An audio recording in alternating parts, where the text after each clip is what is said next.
Hey guys, নতুন একটা blog নিয়ে তোমাদের সামনে আসলাম। আজকে ফ্রাইডে, সবাই এই মাসটা হচ্ছে মহরমের। তো আজকে চাঁদের 10 তারিখ মেবি।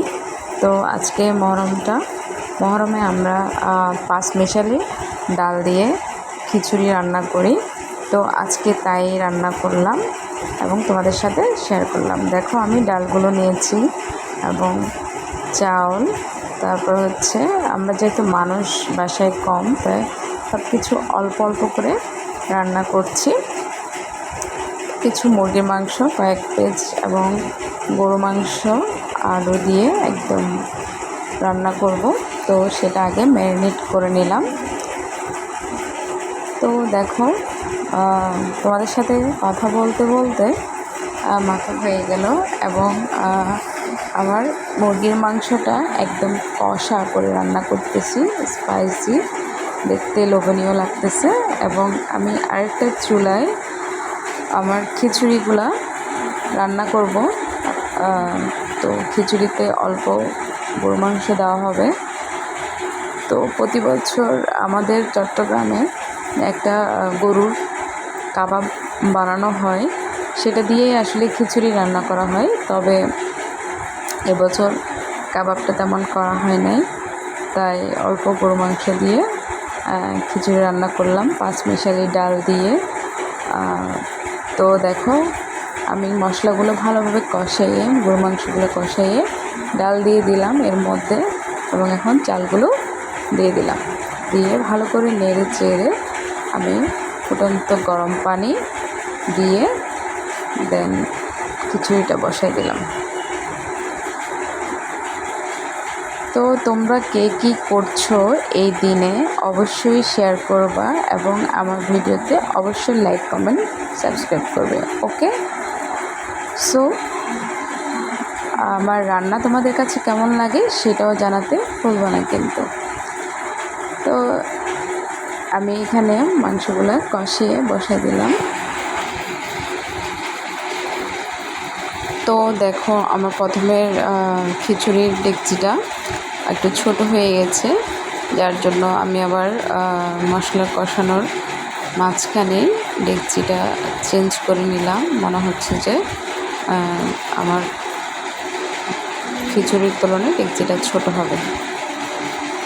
তো দেন দেখো, আমার মুরগির মাংসটা হয়ে গেছে। এখন আমি গরু মাংসটা যে প্রথমে ম্যারিনেট করে রেখেছি সেটা এখন বসিয়ে দিলাম। এবং দেখো, কিছু আলু দিয়েছি। এরকম গোস আলু খেতে কিন্তু খুবই মজার, সাথে খিচুড়ি হলে তো কোনো কথাই নাই। তো দেখো, আমার খিচুড়িটা কেমন ঝরঝরে হয়েছে, তো অনেক ভালো হয়েছে। মেয়ে গোসল করার পরেই ওর ভাত খাওয়া চাই, সেজন্য ওকে আমি আগেই ভাত দিয়ে দিচ্ছি। আমরা সবাই বসবো নামাজ করার পরে। তো নামাজ কালাম শেষে আমরা সবাই খেতে বসেছি। দেখো, খিচুড়ির সাথে শুকনো মরিচ দিয়ে আমি আমের আচার দিয়ে পেঁয়াজটা মাখিয়েছি। কী যে টেস্ট হয়েছে, না খেলে বিশ্বাসই করবে না। তো শসাগুলো একদম কচি ছিল, যার কারণে ছোলাটা ছিলে নেই, এভাবেই নিয়েছি। তো অনেক মজার ছিল,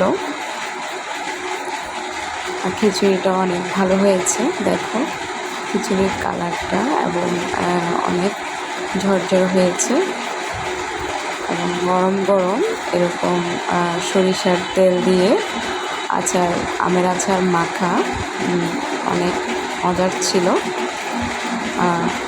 তো দেখো কতটা জুচি হয়েছে, এবং এভাবেই আজকের দিনটা শেষ হলো। তোমরা কে কী করেছো অবশ্যই কমেন্টে জানাবা এবং আমার সাথে শেয়ার করবা, এবং আমার ভিডিও, আমার রান্না তোমাদের কেমন লাগে অবশ্যই বলবা।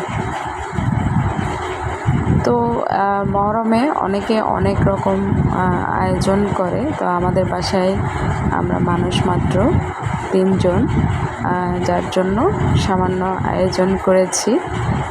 এতেই আমাদের অনেক কি বলবো, অনেক হয়ে গেছে। আমি জাস্ট খিচুড়ির মধ্যে তো গরু মাংস ছিল আর 2 পিস গরু মাংস আর আলু দিয়ে আমার খাওয়া হয়ে গেছে।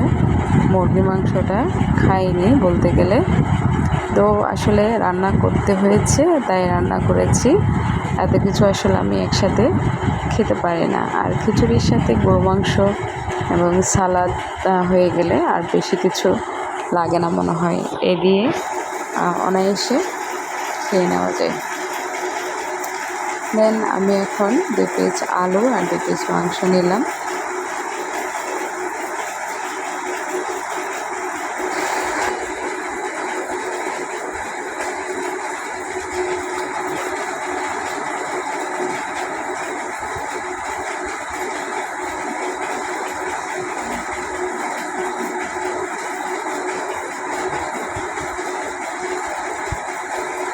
তো তোমাদেরকে তো অনেক লোক দেখালাম, তোমাদের যদি খেতে ইচ্ছে হয় অবশ্যই বলবা, দাওয়াত রইলো। আজকের মতো এখানে শেষ, টাটা।